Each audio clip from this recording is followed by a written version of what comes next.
Alright guys, welcome back to the channel. Today I'm going to be putting these KYB gas shocks, these are the Excel Gs. We'll be putting them on the 83 Trans Am. I did paint the struts that are on there now, but they are old in the back. I don't even think I messed with. Got these on Rock Auto, pretty cheap. I want to say I had some other stuff ordered. I think for all of it, it was around $120, I believe. So anyways, I'm going to take off the wheels and get these things on.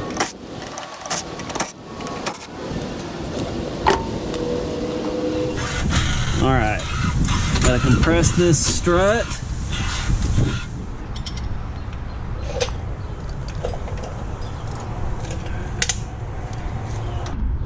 (15/16)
There's a 10mm and a 21mm.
(6mm) and a 19.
Alright, so since I broke my last adapter, I'm not going to bore you guys with a bunch of footage of me just wrenching on stuff. I'm going to throw in a couple little clips here, but yeah, I had to use, hand tools the rest of the way, so it took a little bit longer.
Alright guys, that pretty much wraps up this video. If you guys made it to the end, thanks for watching. And you could see that it needed these shocks pretty bad. The old ones were pretty toasted. So if you guys have any questions, just leave a comment below. If you guys want to see more content like this and you haven't subscribed, hit that subscribe button, and have a good one. Thanks.